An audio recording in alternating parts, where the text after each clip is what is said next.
안녕하세요. 옛이야기입니다. 오늘도 와주셔서 감사합니다.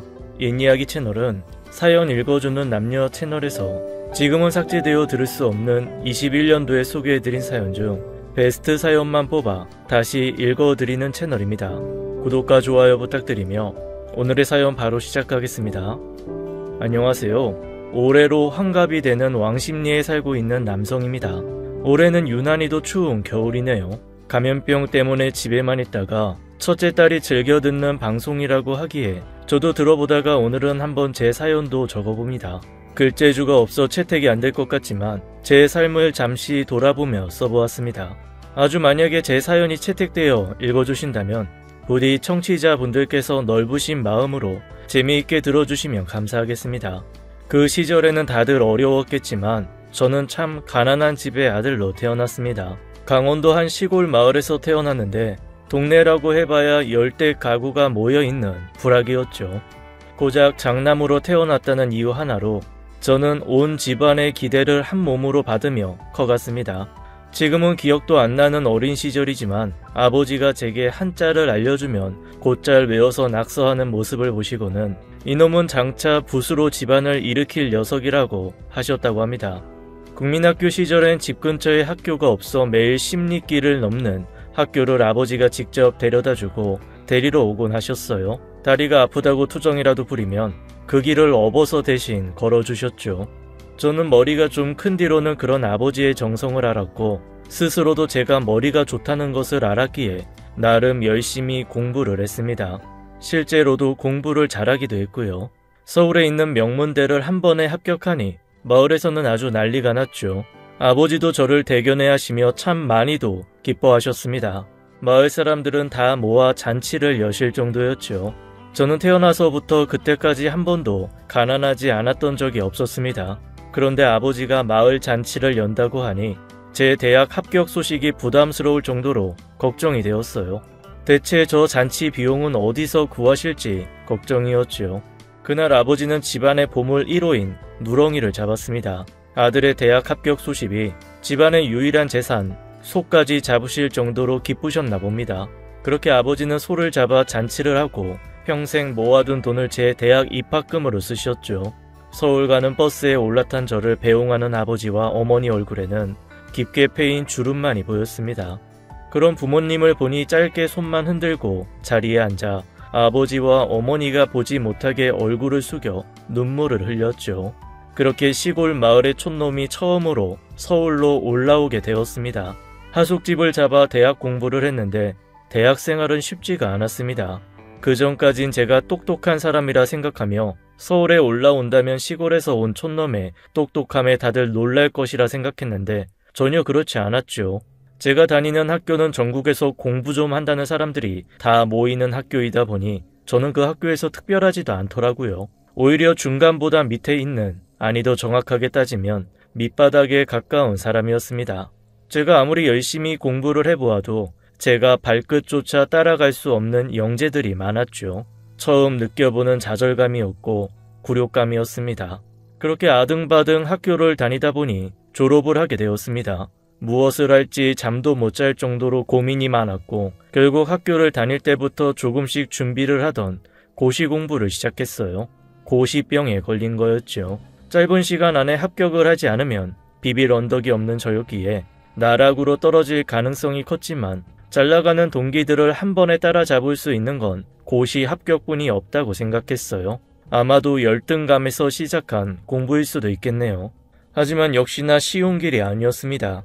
마음 깊은 곳에서는 제가 할 수 있는 일이 아니라고 외쳤지만 저는 인생 역전을 꿈꾸는 도박꾼들처럼 계속해서 고시 공부를 했습니다.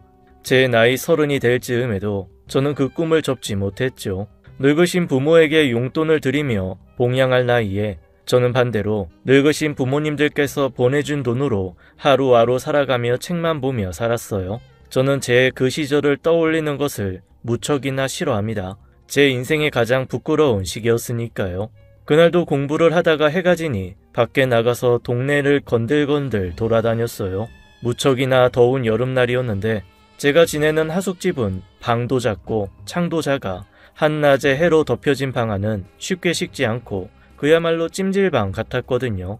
선풍기를 틀어봐야 뜨거운 바람만 나올 뿐이었습니다. 그나마 해가 지면 밖에서 불어오는 선선한 바람으로 숨이라도 쉴 수 있었죠. 그렇게 하숙집을 나와 동네를 거닐며 담배를 태우고 있는데 동네 뒤편 한 폐가에서 이상한 소리들이 나더라고요. 지나가면서 잘 들어보니 남녀가 싸우는 소리가 들렸어요. 무슨 일인가 호기심이 생겨 더욱 가까이 다가가 살펴보니 몇 명의 남자들이 몇 명의 여자아이들을 욕하고 때리는 소리였습니다. 심지어 한 여학생은 바닥에 주저앉아 있었고 그런 여학생을 한 남학생이 무자비하게 밟으면서 때렸어요. 서울 한복판에서 이게 무슨 황당한 일인지 어이가 없더라고요. 당장 달려가서 못들 하는 짓거리냐며 소리를 질렀죠. 그런데 제가 소리쳐봤자 남학생 놈들은 웃기만 하더라고요. 저는 쓰러져 있는 여학생이 괜찮은지 살펴보았는데 얼굴을 보고는 놀라고 말았습니다. 그 학생은 다름 아닌 제가 하숙하고 있는 집 주인 아주머니의 외동딸 미숙이었어요. 그때 고등학생인 아이였는데 제가 하숙을 하며 하숙비를 싸게 내는 대신 과외를 해주는 아이였죠. 저는 그 아이를 중학교 때부터 과외를 해주고 오래 알아온 아이였기에 서로 농담도 하며 친한 아이였습니다. 그 아이가 입술이 찢어져 피를 흘리고 흙투성이가 되어 바닥에 뒹굴고 있으니 순간 너무 열이 받아 눈앞에 불꽃이 튀더라고요. 제가 정신을 차렸을 때는 저를 보며 이죽거리던 하숙집 딸아이를 팬 그 남학생 놈이 바닥을 뒹굴고 있는 후였습니다. 제가 숨이 찰 때까지 그 놈을 패다가 주변에 떨어져 있는 강목을 집어들자 그제야 그 남학생 친구들이 달려와 뜯어 말렸던 것이었죠. 아저씨 죄송해요. 이제 그만하세요. 쟤 저러다가 죽어요. 제가 손을 내리자 그제야 그 남학생 놈들은 지 친구를 부축하며 도망들을 갔습니다. 저는 하숙집 아줌마 딸 미숙이를 일으켜 집에 가자고 했지만 그 아이는 여기서 자기가 맞은 걸 들킨 게 부끄러웠는지 부축하는 제 손을 뿌리치고는 곧장 집으로 향했습니다. 저도 그 집에서 하숙을 하는 사람 중 한 명이었기에 묵묵히 뒤를 따라갔죠. 하숙집에 들어가니 집주인 아주머니는 자기 딸 얼굴을 보고 난리가 났고 뒤따라온 저에게 무슨 일 있었냐는 듯한 눈빛을 보였지만 저도 모르겠다고 하며 제 방으로 들어왔습니다. 그날 이후 하숙집 딸내미는 가회 시간이 돼도 제 방으로 오지를 않더라고요. 그렇게 몇 번을 빠지더니 어느 날 과외 시간에 자기 엄마랑 싸우는 소리가 들려왔습니다. 방 너머 주인 아줌마 방에서 들려오는 소리를 들어보니 미숙이가 과외하기 싫다고 자기 엄마에게 대들고 있더라고요. 하지만 결국 비싼 과외비 아깝다는 엄마의 불효령에 쭈뼛쭈뼛 제 방으로 미숙이는 들어왔습니다. 그 당시 미숙이는 단발머리의 여학생이었는데 한쪽 머리칼로 한쪽 눈을 다 가렸더라고요. 머리칼로 가려진 눈을 얼핏 보니 퍼렇게 멍이 들어있었습니다. 아마도 그 멍 때문에 과외를 하러 오는 게 창피했나 봅니다. 저는 미숙이를 보자마자 피식하고 웃음이 나왔죠. 웃지 마요. 알았어. 그나저나 오랜만이네. 자, 과외 시작하자. 미숙이는 제 옆에 앉더니 한동안 말이 없었어요. 그러다가 과외가 끝날 즈음 한마디 하더라고요. 아저씨, 그날 고마웠어요. 아저씨 아니라고. 너보다 고작 12살 많다고. 30뿐이 안 됐는데 무슨 아저씨냐? 30이면 아저씨 맞거든요? 근데 그 양아치 놈은 왜 널 때린 거야? 그 XX요? 죄송해요. 아니야, 괜찮아. 맞는 말이지. 여자나 때리고 말이야. 사실 그 놈이 제 남자친구였는데 저랑 제일 친한 애랑 바람이 났더라고요. 너희들 학생 아니었냐? 말하지 마요? 아니야, 미안. 그래, 계속 말해봐. 근데 이놈이 제 친구랑 바람이 나서 제 친구를 임신시켰더라고요. 그래서 화가 나서 그날 남자친구한테 막 뭐라고 싸붙였더니 갑자기 제 뺨을 때리더라고요. 그래서 맞은 거야? 아니요. 저도 뺨 맞으니까 너무 열받아서 무릎으로 그놈 거기를 콱 찍어버렸죠. 그러니까 소리 지르면서 땅바닥에 쓰러지더라고요. 그래서 그냥 막 밟았어요. 한참 밟고 있는데 그놈이 갑자기 벌떡 일어서더니 절 때린 거예요. 너도 보통이 아니구나. 저희는 그렇게 그날 일을 회상하며 서로 웃었습니다. 그날 이후 꽤나 친해졌죠. 그러던 어느 날이었어요.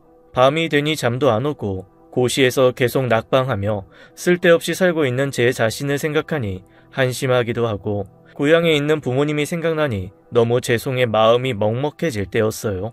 자리에 앉아 한숨이 절로 나오길래 그날은 일찍 책을 덮고 근처 가게에 가서 막걸리 2통을 사왔습니다. 한 잔을 따라서 안주도 없이 벌컥 마셨는데 제 방을 누군가 노크하더라고요. 하숙집 아줌마였습니다. 아주머니는 큰 냄비를 들고 제 방으로 들어오더라고요. 총각, 저녁 아직 안 먹었지? 네, 아직입니다. 입맛이 없어서요. 근데 무슨 초저녁부터 막걸리야? 그냥 마음이 심란해서요. 에휴, 공부하는 것도 보통 일이 아니야? 네. 근데 그건 뭐예요? 아참, 내 정신 좀 봐. 이거 닭 좀 고왔어. 백숙인데 총각 밥도 잘 못 챙겨 먹는 것 같아서 특별히 준비해봤어. 감사합니다. 근데 이걸 왜 제게? 미숙이한테 들었어. 얼마 전 요 앞에서 막고 있는데 총각이 도와줬다면서 뒤늦게 들어서 고맙다는 인사도 이제야 하네. 고마워 총각. 뭘요. 그냥 지나가다 우연하게. 에휴, 걔가 아빠 없이 커서 그런지 내 맘처럼 안 되네. 자식들이 다 그렇죠. 그런데 총각은 왜 혼자서 술을 마시고 있어? 우리 집에서 오랫동안 하숙하면서 술 마시는 거 처음 보네? 그냥 이 나이 먹고 고시병에 걸려서 이러고 있는 제 자신이 안심해서요. 고향에 계신 부모님은 아직도 고생하시면서 제 뒷바라지 하시는데 저는 그렇게 제 신세 한탄을 하며 막걸리를 마셨습니다. 하숙집 아줌마는 그런 제 말을 들어주시곤 이내 자신도 한 잔을 달라고 하여 저희는 서로 막걸리를 주거니 받거니 하며 마셨죠. 금방 막걸리 2통을 마셨고 술이 떨어지자 하숙집 아줌마는 자기 방으로 가 잠시 후 복분자 당금주와 인삼주 등을 가득 가지고 왔어요. 저희는 다시 술을 마시며 서로 신세 한탄을 했죠. 하숙집 아줌마는 24살에 남편을 만나 시집을 왔다고 했습니다. 그리고 미숙이를 가졌다 했어요. 워낙 어려운 살림인지라 남편은 미숙이가 갓난쟁이일 때 홀로 독일로 일을 하러 갔다고 했습니다. 탄강에서 일을 했는데 버는 돈은 다 한국으로 보냈다고 했죠. 그런데 얼마 안 가 미숙이가 4살 때 1년 만에 탄강에서 사고가 나서 그만 세상을 떠났다고 했어요.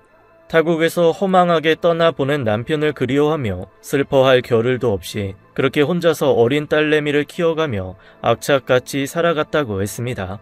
남편이 떠나고 14년간 남자도 만나지 않고 혼자서 딸아이만 열심히 키웠다며 미숙이는 자기 삶의 전부이고 보물이라며 눈물도 보이더라고요. 다행히 부모님이 세상을 떠나면서 유산을 조금 남겨주어 현재는 사는 집을 하숙집 삼아 근근히 벌어간다고 했습니다. 저도 가만히 술을 한 잔 한 잔 마시며 하숙집 아줌마의 인생 이야기를 들으니 참 많이도 힘들었겠다는 생각이 들었어요. 28살 나이에 남편을 잃고 40이 넘은 지금까지 여자 혼자서 아이를 키운다는 게 정말 많이 힘들었을 텐데 말이죠. 그렇게 밤이 늦어가도록 시간 가는 줄도 모르고 둘이 인삼주와 복분자주를 마시며 지나온 이야기들을 했습니다. 그날은 정말 더운 여름이었던지라 한밤에도 날이 참 더웠습니다. 지금처럼 집집마다 방마다 에어컨이 있는 시절도 아니었기에 그저 땀만 뻘뻘 흘리며 버티고 있었죠. 대학 시절부터 술을 참 잘 마셨었는데 오랜만에 마셔서인지 날이 더워서인지 그날은 유난히도 빨리 취해갔어요. 그렇게 한참을 술을 마시다 보니 취기가 얼큰하게 올라왔고 어느 순간부터 정신을 놓았습니다. 얼마나 시간이 지났는지 목이 너무 말라와서 잠에서 깼어요. 물을 마시기 위해 평소 머리맡에 두는 주전자를 찾는데 누군가 제 이불 안에 있더라고요. 이른 새벽 동이 터오고 있어서 어둑어둑하기는 했지만 누군지 알 수 있었습니다. 그날 밤까지 함께 술을 마셨던 하숙집 아줌마였어요. 왜 하숙집 아줌마가 제 이불 속에서 저와 같이 누워있는지 너무 혼란스러웠습니다. 하지만 잠시 후 그 전날 밤 일들이 머릿속에 떠올랐어요. 술을 너무 많이 마셨는지 그날 밤 일은 부분 기억이 나더라고요. 저와 하숙집 아줌마는 그날 인삼주까지 다 마셨고 아줌마가 오랫동안 혼자 살아와서 너무 외로웠다는 말에 저는 옆에서 아줌마를 토닥이며 위로를 해주다가 분위기가 이상하게 흘러가 사고가 터진 거였죠. 그렇게 그날 일을 후회하며 머리를 아파하는데 아줌마도 제 끙끙거리는 소리를 듣고는 잠에서 깼어요. 아줌마도 저처럼 처음에는 놀라서 이불을 끌어안고는 무슨 상황인지 잘 몰라 했습니다. 그리고 뒤늦게 기억이 났는지 급하게 옷을 챙겨 입고는 제게 미안하다는 말을 남기곤 방을 나갔어요. 이 일을 어찌해야 될지 몰라 해가 다 뜬 한낮에도 방에 가만히 앉아 있었어요. 잠시 후 미숙이가 학교를 간 이후 아줌마가 제 방으로 다시 왔습니다. 작은 상을 가지고 들어왔는데 황태국과 밥이었어요. 아침밥이에요. 어제 너무 많이 마신 것 같아서 숙취가 심할 것 같아서요. 네, 고맙습니다. 고작 저 말을 간신히 하고 상을 마주보며 긴 침묵의 시간이 흘렀죠. 한참 후에 제가 입을 열었어요. 죄송해요. 어젯밤에는... 아니에요. 우리 서로 실수였으니까 그냥 그 일은 사고라 생각하고 없던 일로 묻어요, 우리. 네, 그럼 식사하세요. 그렇게 말하고 하숙집 아줌마는 나갔습니다. 그렇게 그날의 사건은 서로 합의하에 사고로 생각하기로 했고 다시 일상으로 돌아가기로 했습니다. 그런데 저는 그날 이후로 그 사건이 잊혀지지가 않더라고요. 하숙집 아줌마는 제 나이 30살에 품은 첫 여자였거든요. 대학 시절엔 공부한다고 제대로 연애 한번 못 해보았고 그 이후에도 고시 준비를 한다고 골방에만 박혀 있으니 여자를 만날 일 자체가 없었죠. 그날 이후 하숙집 아줌마는 저를 평소 하숙생 대하듯 대했지만 저는 그러지 못했습니다. 그날 이후 하숙집 아줌마가 다르게 보이더라고요. 그 당시 하숙집 아줌마 나이가 42살이었어요. 이름은 정옥씨였죠. 하지만 제가 볼 때는 너무나 동안인 얼굴이라 30대 초중반으로 보일 정도였습니다. 새하얀 피부에 큰 눈망울, 몸에 군살도 하나 없는 사람이에요. 아마 그때 제 눈에 콩깍지가 씌었는지 정말 제 눈에는 참 예쁜 사람이었습니다. 더운 날이라 방문을 열어두고 공부를 하는데 마당에서 하숙집 아줌마 정옥씨가 빨래를 하고 있었어요. 저는 책상에 앉아 공부를 하는 척하며 거울로 그런 정옥씨를 힐끔힐끔 보고 있었죠. 더운 날이라 얇고 짧은 나시티에 치마를 입고 땀을 뻘뻘 흘리고 있더라고요. 두근두근하며 한참을 바라보는데 정옥씨가 고개를 들어 제 방을 보았습니다. 그와 동시에 거울에 비친 저와 눈이 마주쳤죠. 황급히 다시 책을 보며 공부하는 척했습니다. 정말 거울로 제가 정옥씨를 보고 있다는 걸 그녀도 눈치챈 것인지 확인할 수 없었지만 도둑이 제발 저린다고 괜히 저는 가슴이 두근거려 얼굴도 들지 못했습니다. 그렇게 두근거리고 있는데 정옥씨가 잠시 뒤 제 방으로 왔어요. 가위를 깎아 들고 왔는데 옷은 어느새 긴 옷으로 갈아입었더라고요. 총각, 날도 더운데 공부하기 힘들지? 이거 들면서 쉬엄쉬엄 해. 고맙습니다. 덥기는 많이 덥네요. 아직도 여름이 한참 남았는데 이렇게나 더워서 큰일이네. 밖에서 빨래를 했더니 땀으로 샤워를 했어. 난 이만 좀 씻어야겠다. 용석씨도 공부 열심히 해요. 네, 사과 잘 먹을게요. 그러곤 정옥씨는 방에서 나갔어요. 저는 다시 공부를 하려고 하는데 책을 읽어도 머릿속에 들어오지 않았습니다. 그리고 그때 무슨 생각을 했는지 저는 방 밖으로 살금살금 나가 샤워실로 향했어요. 그 당시 샤워실은 주인집 주방 옆 한켠에 작은 방처럼 만들어져 있었는데 그 앞에 있는 장독을 밟고 올라가면 샤워실 위쪽 아주 작은 창으로 내부가 보였거든요. 창문을 닫아두면 불투명 유리여서 내부가 안 보였지만 슬쩍 보니 한여름이라 그런지 창이 열려 있었습니다. 전 고양이처럼 살금살금 다가가 조심스럽게 장독 위로 올라갔어요. 그땐 무슨 정신이었는지 잘 기억은 안 나지만 아마도 젊은 혈기에 눈이 멀어 있었나 봅니다.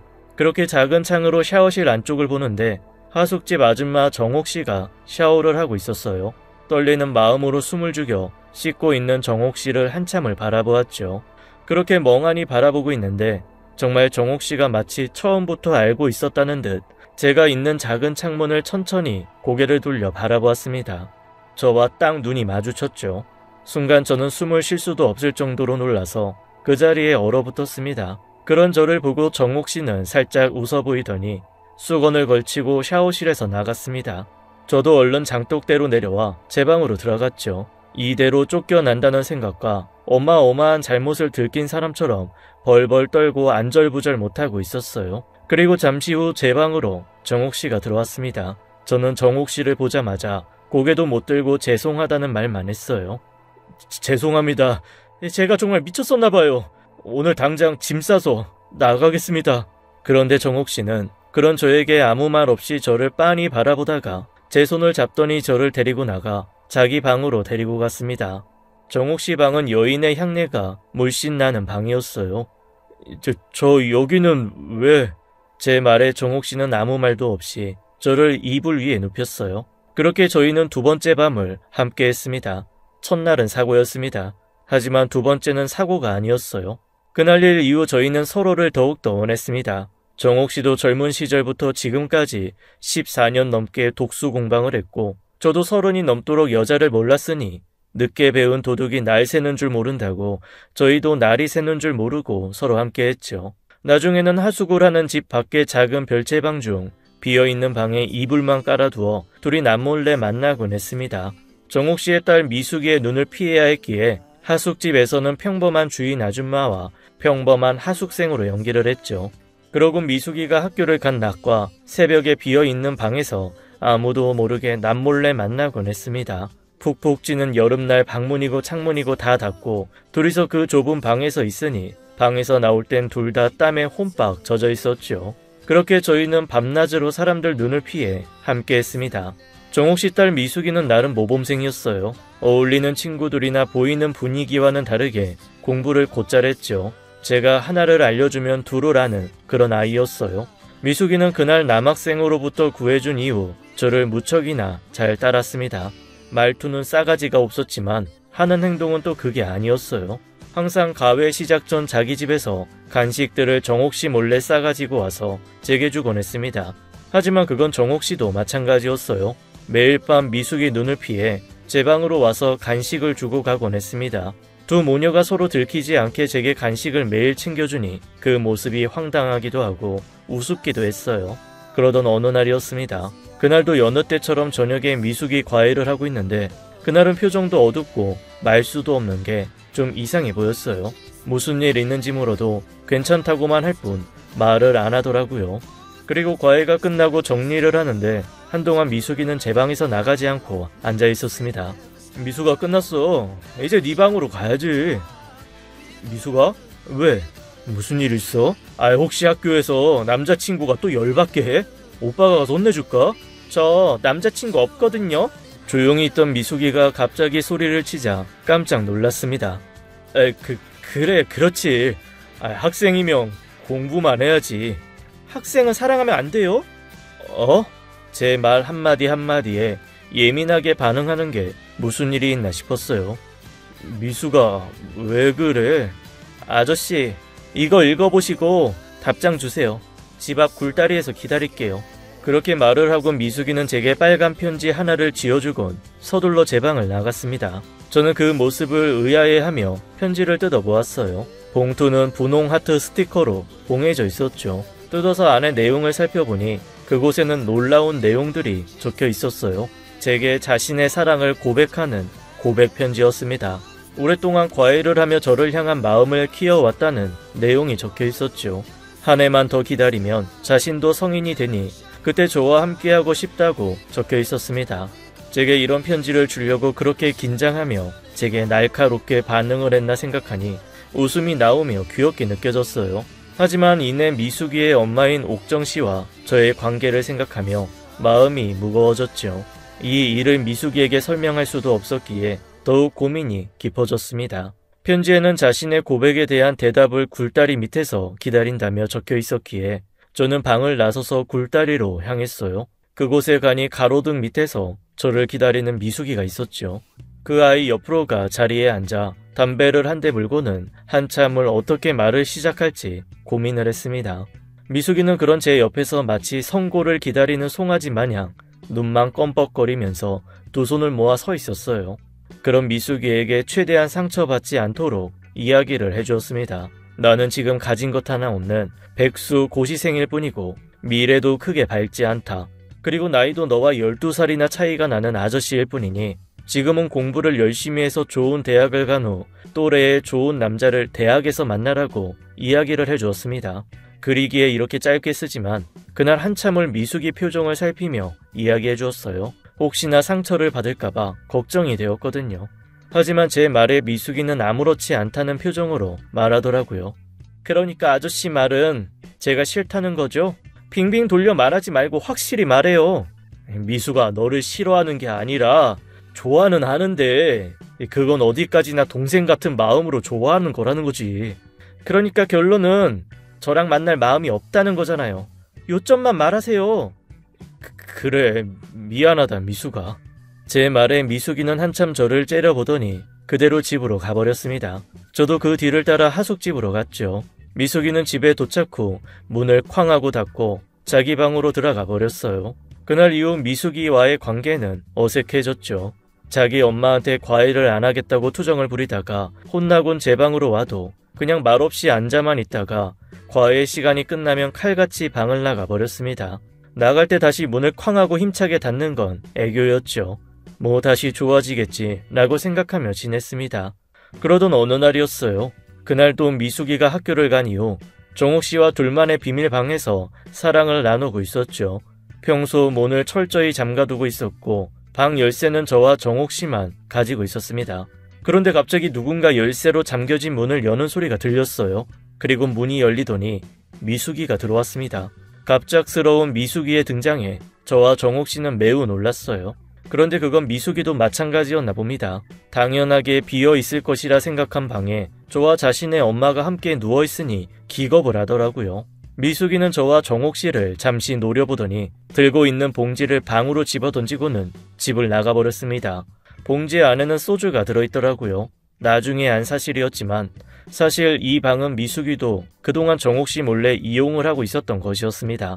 몰래 열쇠 하나를 숨겨두었다가 친구들과 술 마시고 일탈을 할 때 몰래 이 방에 와서 놀았던 것이었죠. 등잔 밑이 어둡다고 그동안 정옥씨도 이 사실을 전혀 모르고 있었던 것이었습니다. 하지만 한동안 과외도 하며 바르게 지내다가 제게 고백을 한 이후 제가 받아주지 않자 다시 마음이 삐뚤어져 친구 한 명과 같이 소주를 사들고 방에 왔었던 것이었고 그때 저희와 딱 마주친 거였죠.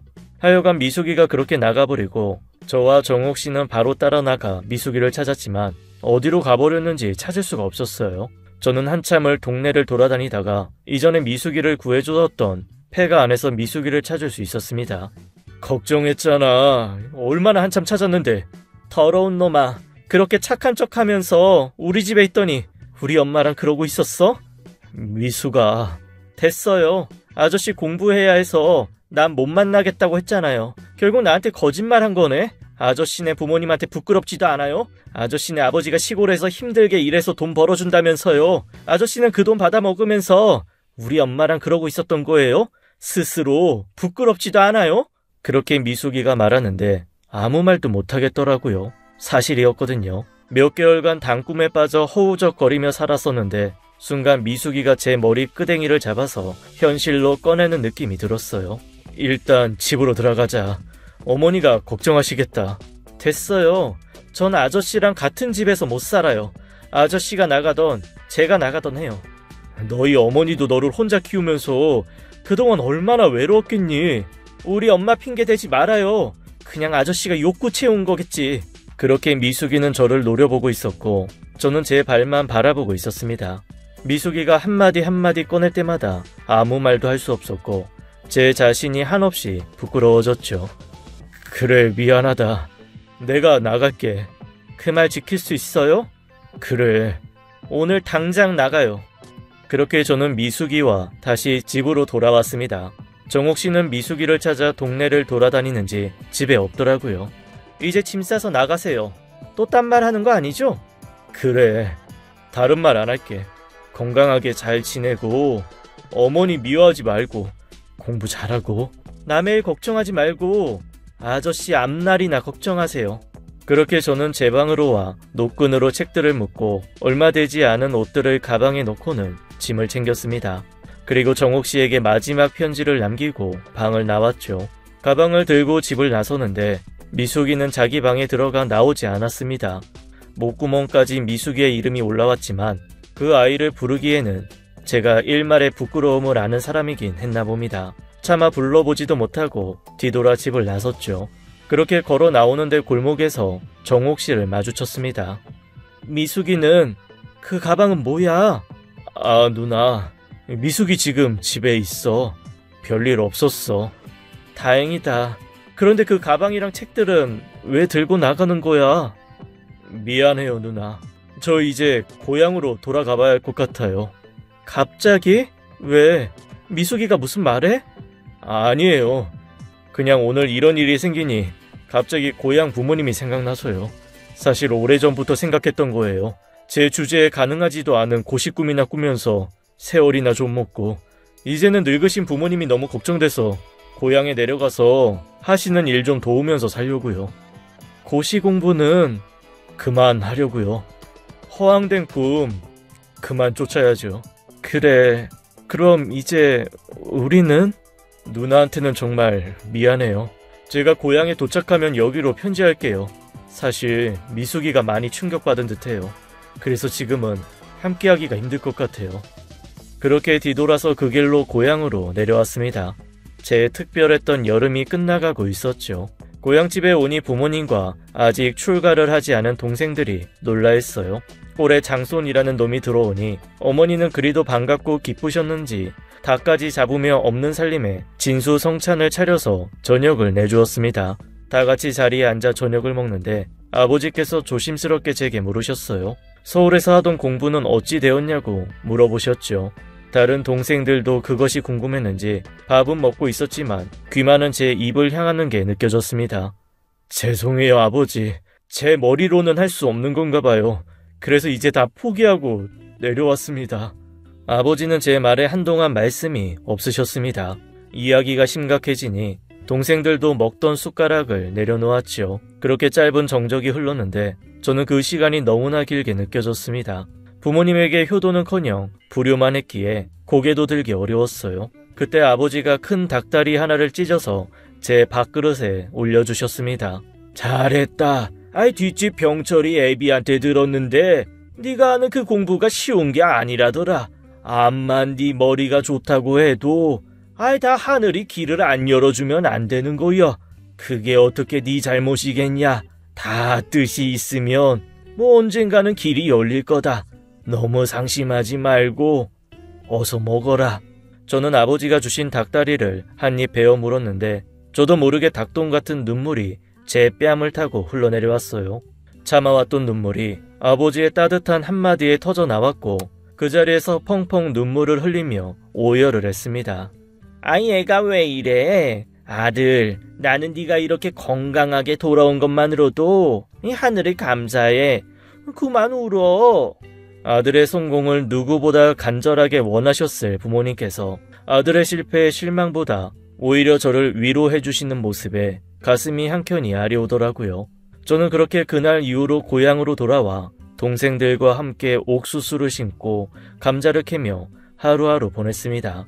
며칠을 집에서 지내다 보니 작은 고향 마을엔 제가 다시 돌아왔다는 소문이 퍼졌어요. 하루 건너 동네 어르신들이 제게 찾아와 제 서울 이야기를 물어보시곤 하셨죠. 그러던 어느 날 집으로 반가운 사람이 찾아왔습니다. 제가 어렸을 적 저와 함께 같이 산으로 계곡으로 산짐승처럼 뛰어놀던 친구였어요.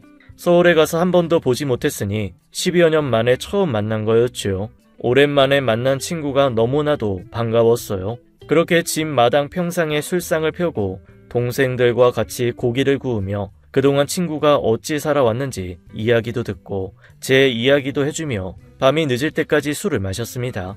그러곤 친구가 집으로 돌아가면서 제게 말했죠. 너 서울에서 좋은 대학 나왔지? 내가 지금 있는 곳에 와서 같이 일해보지 않겠냐? 여기 너보다 학벌 안 좋은 사람들도 돈 엄청 많이 받으면서 일해. 그래? 그게 어딘데? 한번 생각해볼게. 친구는 제게 주소가 적혀있는 쪽지를 주고는 그날은 그렇게 헤어졌습니다. 저는 어서 돈이라도 벌어 부모님에게 효도를 하며 살고 싶었기에 그 다음날 아침 해가 뜨자마자 친구가 소개해준 곳으로 달려갔어요. 강릉에 있는 규모가 큰 입시학원이었습니다. 그곳에 조심스럽게 들어가 친구를 찾아보니 친구는 그곳에서 학원 버스를 운전하는 일을 하고 있었어요. 제가 찾아오자 친구는 기뻐하며 저를 데리고 학원 원장실로 갔습니다.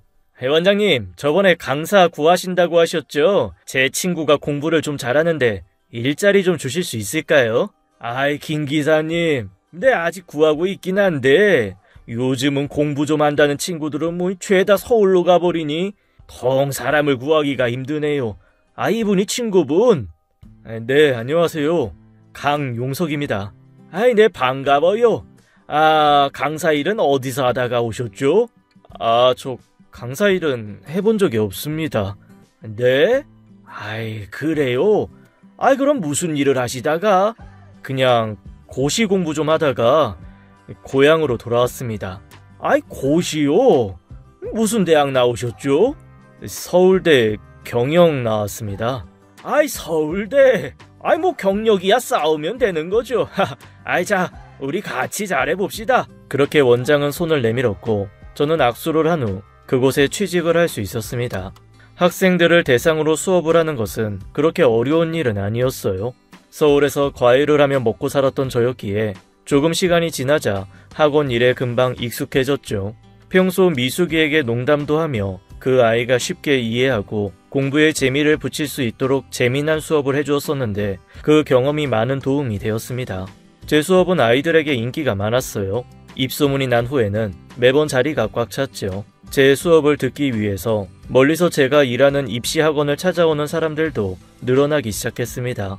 당시 원장은 제게 월급이 아닌 제 수업을 듣는 학생 수를 비율로 제 임금을 챙겨주기로 했어요. 아마 제 학력은 좋았지만 초보 강사였기에 월급을 주기에는 믿음이 없었나 봅니다. 아무튼 학생 수가 늘어날수록 제 수입도 늘어나는 방식이니 저도 나름 최선을 다해 수업 준비도 했고 열심히 했었죠. 그렇게 제가 강사 생활을 하며 1년 일하는 경력이 쌓이고 받은 월급은 300만 원이 넘는 큰 돈이었습니다. 그 당시 일반 중소기업 월급이 잘 받아라 50만 원 선이었고 괜찮은 직업군도 100만 원을 못 받던 시절이었던 걸 생각하면 1년차 학원 강사 치고는 정말 굉장히 많은 돈을 벌었습니다. 저는 그 돈을 한 푼도 쓰지 않고 모두 부모님에게 드렸어요. 이제 그 돈으로 조금이라도 편한 생활을 하시기를 바랬었죠. 그 돈으로 막내 동생이 하지 못했던 공부도 시켜주었고 독립을 하고 싶어하는 셋째를 독립 지원도 해주었죠. 그렇게 열심히 살며 수업 준비도 하고 잠이 들기 전에는 항상 정옥 씨에게 편지를 썼습니다. 정말 단 하루도 빠짐없이 편지를 썼어요. 시간이 지날수록 마음과 몸이 멀어지면 서서히 잊을 것이라 생각했지만 전혀 그렇지 못했고 오히려 그리움만 쌓여갔죠. 당장이라도 달려가서 만나고 싶었지만 미숙이와의 약속이 생각나 쉽게 찾아갈 수 없었어요. 그저 멀리서 정옥 씨를 그리워만 했죠. 그건 정옥 씨도 같았나 봅니다. 매일 날라오는 답장들을 보면 누님의 마음도 저와 같다는 것을 알 수 있었습니다. 그렇게 한 해가 다시 지나고 제가 학원 강사 생활을 2년쯤 했을 때였습니다. 그날도 수업을 마치고 학생들은 교실에 모두 나가 저만 남아 칠판 정리를 하고 있었어요. 그런데 마지막까지 한 학생이 나가지 않고 자리에 앉아 있었죠. 미숙이었습니다. 2년 만의 만남이었어요. 순간 너무나 반가운 마음에 입가에 미소가 번졌습니다. 미숙아, 오랜만이네요. 그래, 잘 지냈니? 네, 못 지낼 이유가 있나요? 아저씨도 여기서 잘 지내나 보네요. 그렇게 미숙이를 마주보며 의자에 앉았지만 한동안 서로 간의 정적만 흘렀습니다. 하고 싶은 말들이 참 많았지만 무슨 말부터 해야 할지 입이 떨어지지 않았죠. 아직도 나한테 화나 있니? 그렇게 저를 배신했는데 쉽게 용서가 되겠어요? 그래, 저 정옥 씨는 잘 지내고 있지? 제 말에 미숙이는 저를 한참을 노려보며 말했습니다. 이 나쁜 놈아. 미숙아, 나 정말 너희 어머니 사랑했어. 사랑? 그 말은 두고 보면 알겠지. 엄마가 절대 아저씨한테는 말하지 말라고 신신당부한 건데 우리 엄마 아이 가졌어요. 뭐라고? 아이? 그래, 이 나쁜 놈아. 아저씨 떠나고 2달 있다가 알게 됐어요. 임신한 사실. 난 전혀 몰랐어. 그날 이후 하루도 빠짐없이 편지로 서로 연락했었는데 정옥 누님은 아이에 대한 말은 일체 안 했거든. 내가 아저씨한테 책임지라고 말하라고 했는데 엄마는 아저씨는 이제 안 돌아올 사람이니 아저씨 앞길 막지 말라고 절대로 말하지 말라고 했어요. 근데 이 나쁜 놈아, 아저씨가 생각해봐. 오래전에 남편 사별한 여자가 갑자기 배가 불러와서 아이를 낳았는데 동네 사람들이 어떻게 생각하겠어? 우리 엄마가 얼마나 그동안 힘들었는지 알아? 그렇게 미숙이는 제게 소리를 치고는 손으로 얼굴을 감싸주며 오열을 했습니다. 아직 어린 미숙이가 그 2년간 얼마나 힘든 생활을 했을지, 정옥 씨가 그 2년간 얼마나 주변에 손가락질을 당하며 살았을지 생각하니 저도 눈물이 났습니다. 미안하다. 나 그거 전혀 모르고 있었어. 이제 어쩔 생각이에요? 이제 다 알았잖아. 내가 다시 돌아갈게. 미숙이 너만 괜찮으면. 다시 돌아온다는 약속, 그것도 안 지키면 아저씨는 진짜 끝이에요. 그렇게 말하고 미숙이는 자리에서 일어나 나가버렸습니다. 제 아이를 임신하고 나와서 지금껏 힘들게 키워가고 있었다니 머리가 많이 혼란스러웠습니다. 하지만 그렇게 오래 고민하지도 않았어요. 다가올 새로운 미래가 두렵기는 했지만 그런 막연한 두려움보다는 정옥 씨에 대한 그리움이 수만 배는 컸었죠. 저는 바로 원장실로 달려갔습니다. 원장님! 아니, 네, 김 선생님. 저 이번 달까지만 수업하고 그만하겠습니다. 아니, 네? 아이, 갑자기 왜 그러세요? 아이, 선생님 수업료가 마음에 안 드세요? 아이, 그러신 거라면 제가 더 올려드릴게요. 아이, 다른 곳에 스카웃 되신 거예요? 그놈들은 얼마 준다고 합니까? 원장님, 그런 거 아니에요. 그동안 정말 감사했습니다. 아이, 그런 거 아니면 갑자기 왜 그러세요? 제가 아빠가 됐어요. 그래서 다시 돌아가 봐야 합니다. 네? 아이, 김 선생님 장가 가셨어요? 이제 가야죠. 저는 그렇게 말하곤 2주간 학원 강사 일을 마무리하고 정리하여 서울로 다시 올라갔습니다. 2년 만에 정옥 씨가 있는 하숙집으로 찾아갔어요. 고작 2년뿐이 되지 않았는데 서울은 꽤나 변해 있었어요. 이리저리 큰 건물들이 올라가고 있었고 공사를 하고 있는 곳도 많았죠. 하숙집에 도착했을 때 처음 본 것은 마당 빨랫줄에 걸려있는 많은 아기 옷과 기저귀였어요. 그걸 보니 정옥 씨가 제 아이를 키우고 있다는 사실이 실감이 되었죠. 마당에 들어서 하숙집을 둘러보는데 2년 전이나 지금이나 변한 것이 하나도 없었습니다. 제가 살았던 방도 그대로였고 정옥 씨를 몰래 훔쳐보았던 샤워실도 그대로였죠. 그곳에 서서 집을 둘러보는데 주인집에서 누군가 나왔습니다. 정옥 씨였죠. 오랜만이에요, 누나. 제가 보고 싶었다고 말을 하려는 찰나 정옥 씨는 들고 있는 바구니를 떨어뜨리며 달려와 제게 안겼습니다. 어떤 말을 하지 않아도 서로의 마음을 깊게 알 수 있었죠. 소란소란 소리에 방문을 열고 미숙이도 나와 저와 자신의 엄마를 조용히 바라보았습니다. 저는 그런 미숙이를 보고 조용히 고개를 끄덕였고 미숙이도 고개를 끄덕이고는 자기 방으로 다시 들어갔어요. 무언의 허락이었던 것이었죠. 그렇게 저희는 다시 만나게 되었습니다. 밤이 깊어가도록 지난 2년간의 이야기를 서로 풀어놓았죠. 제가 없는 동안 아이를 출산하고 키우는 과정에서 그녀가 얼마나 힘이 들었을지 듣지 않아도 충분히 알 수 있었습니다. 저는 정옥 씨에게 결혼을 해달라고 했지만 정옥 씨는 쉽게 결정을 하지 못했어요. 자신의 나이와 애딸린 자신의 배경 때문이었죠. 저는 그런 배경이 무엇이 중요하냐며 서로 사랑하는 마음 하나만 가지고 결혼을 하자고 계속 설득을 했습니다. 정옥 씨가 결정을 못하며 며칠을 고민하고 저도 그런 정옥 씨를 보면 매일을 줄담배를 피워대며 초조해야 하니 미숙이가 나서서 저를 거들어주며 정옥 씨에게 결혼을 하라고 했습니다. 그렇게 된다면 자기가 저를 아빠로 꼭 부른다며 정옥 씨를 설득했죠. 그렇게 저와 미숙이의 끈질긴 설득 끝에 정옥 씨는 2주 만에 결혼을 허락해 주었습니다. 그날은 미숙이도 기분이 좋았는지 제 손을 잡으며 방방 뛰더군요. 그렇게 미숙이와도 화해를 할 수 있었어요. 정옥 씨가 결혼을 허락하고 저와 정옥 씨는 예쁘게 차려입은 다음 제 부모님에게 결혼 허락을 구하러 강원도로 향했습니다. 강원도에 가는 버스 안에서 정옥 씨는 어찌나 떴는지 가만히 의자에 앉아 있어도 손을 바들바들 떠는 게 보였습니다. 누나, 걱정하지 마세요. 별탈 없을 거예요. 그래, 그런데 혹시나 용석 씨 부모님께서 허락 안 하셔도 너무 실망하지 마. 나는 그렇게 되더라도 괜찮으니까. 괜찮은 사람이 그렇게 긴장해서 떨고 있어요? 누나 걱정하지 마요. 그렇게 강릉에서 내려 버스를 갈아타고 고향집에 도착을 했습니다. 집에 가보니 아버지는 저희가 내려온다는 소식에 집 앞까지 나오셔서 기다리고 있으셨죠. 아버지 집에서 기다리시지. 왜 날도 쌀쌀한데 집 밖에서 나와 있으세요? 네가 어떤 사람을 데리고 올지 궁금하다 보니 일이 됐다. 아버님 안녕하세요. 인사 올릴게요. 절 받으세요. 그래 새아가. 아버지 들어가서 절 받으세요. 어머니는 어디 계세요? 그게 어제 병원에 입원했다. 병원이라는 말에 순간 가슴이 철렁하고 내려앉았어요. 아버지 말에 의하면 어머니는 옥수수를 수확하고 장을 봐서 집에 오토바이를 타고 돌아오시는 길이었는데 짐을 많이 싣고 오다가 그만 빗길에 미끄러져 밭으로 떨어지는 사고가 났다고 말씀하셨습니다.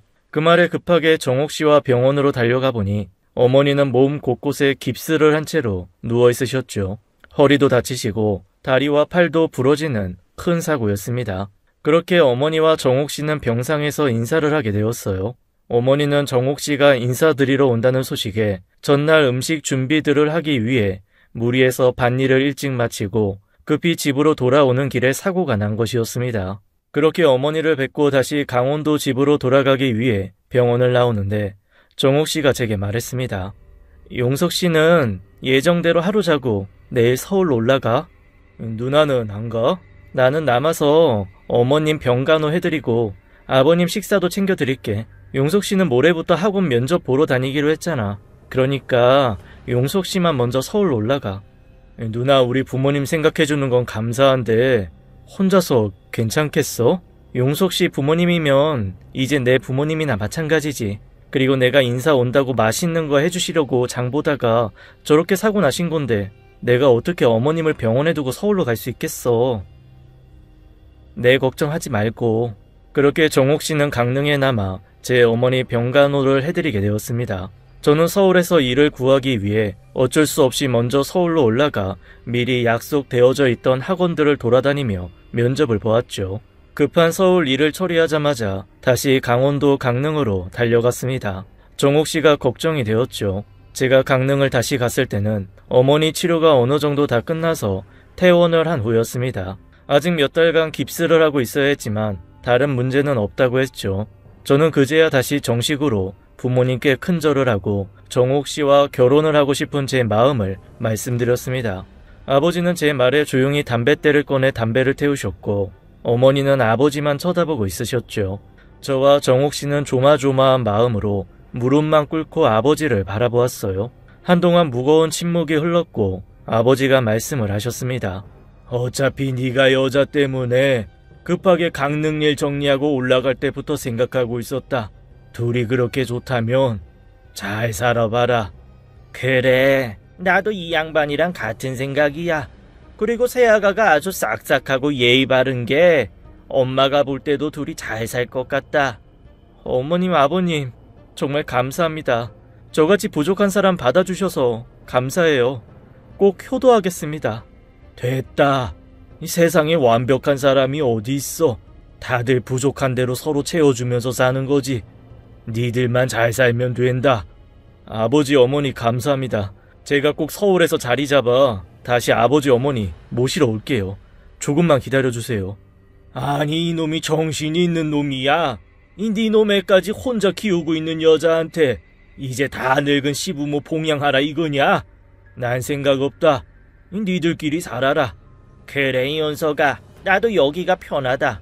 서울은 사람도 많고 차도 많고 시끄럽기만 하지. 나는 그런 곳에서 하루도 못 살겠어. 그냥 엄마는 여기서 사는 게 좋으니까 니는 행여나 우리 모시고 산다는 생각 하지도 말아라. 하지만 효도 한번 제대로 못하고. 됐다, 이놈아.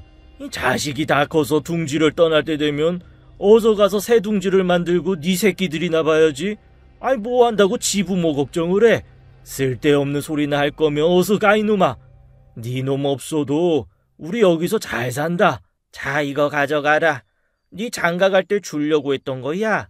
어머니는 그렇게 말씀하시곤 장롱 깊숙이에서 통장과 도장을 하나 꺼내셨어요. 통장을 열어보니 제가 2년간 학원 강사를 하며 모은 돈이 빼곡히 모아져 있었습니다. 엄마, 아이, 그거 가지고 가서 서울에서 자리 잡아. 그리고 꼭 성공해서 잘 살아. 집에서 네가 엄마 아빠 모시고 사는 게 효도가 아니야. 부모 마음 다 같아. 다른 거 없어. 네가 성공해서 가정 꾸려서 잘 사는 게 그게 효도야. 그러면 된 거야. 저와 정옥 씨는 그런 아버지와 어머니의 감사함에 무릎을 꿇고 펑펑 눈물을 흘렸습니다. 이후 저와 정옥 씨는 작은 결혼식을 올리고 저희 사이에서 태어난 딸을 함께 키우며 살게 되었습니다. 미숙이는 저를 아빠라고 부르기까지 수년의 시간이 흘러야 했지만 결국 제 자리를 인정하고는 저를 아빠라고 불러주었고 그날 이후부터는 아빠와 딸처럼 그리고 둘도 없는 친구 같은 모습으로 지금까지도 함께하고 있습니다. 저는 그날 이후 공인중개사 공부를 시작해서 현재까지 정옥 씨와 미숙이와 함께 자리를 잡은 서울에서 부동산 중개업을 하며 살고 있습니다. 정옥 씨와는 결혼식을 올리고 이후 3명의 아이들을 더 낳아 서로를 아껴주며 행복하게 살고 있죠. 그렇게 하루하루 서로를 아껴주고 5명의 아이들을 키우며 정신없이 살다 보니 어느덧 세월이 이리도 흐르고 흘러 그 곱고 고왔던 정옥 씨 머리도 새하얗게 변하고 허리도 굽어지더군요. 저 또한 마음만큼은 아직도 정옥 씨를 만났던 그 시절의 그 모습 그대로인데 제 몸은 이리 늙어버려 힘없는 몸뚱이만 남아있는 것 같아 조금은 슬플 때도 있습니다. 하지만 온 가족이 함께 모여 행복하게 이야기꽃을 피우고 있는 모습을 보고 있으면 그래도 내 인생이 의미 없는 삶은 아니었구나 하는 생각에 만족스러운 미소를 짓곤 합니다. 그동안 참 많은 일들이 있었지만 돌이켜보면 참 별것 아닌 일에도 서로 웃기도 하고 울기도 했다는 생각이 듭니다. 재작년에는 둘째 딸아이가 결혼을 했습니다. 혼주석에 정옥 씨와 앉아 결혼식을 바라보는데 지난 살아온 일들이 생각이 나 어찌나 눈물이 쏟아지던지 정옥 씨에게 늙은이가 주책 맞다는 핀잔만 들었네요. 둘째 딸아이 부부는 젊은 아이들이 열심히 살아보겠다고 둘이 맞벌이를 하며 돈을 벌고 있습니다. 저희 부부는 둘째 딸 부부 옆집에서 살고 있기에 제가 딸아이 집에 가서 손자를 봐주는 걸 소일거리로 삼고 있죠. 손자가 낮잠을 잘 때는 이렇게 다른 분들의 사연을 들으며 시간을 보내보냈는데 오늘은 제 이야기를 한번 적어보았습니다. 재미없는 이야기였지만 제 아내를 만난 특별한 이야기였습니다. 이렇게 나이가 들고 보니 결국에 인생에 남는 것은 가족뿐이 없는 것 같습니다. 긴 이야기를 들어주신 여러분 감사합니다. 지금까지 옛이야기였습니다. 끝까지 함께 해주신 여러분 감사드리며 저희는 다음 사연으로 돌아올게요. 감사합니다.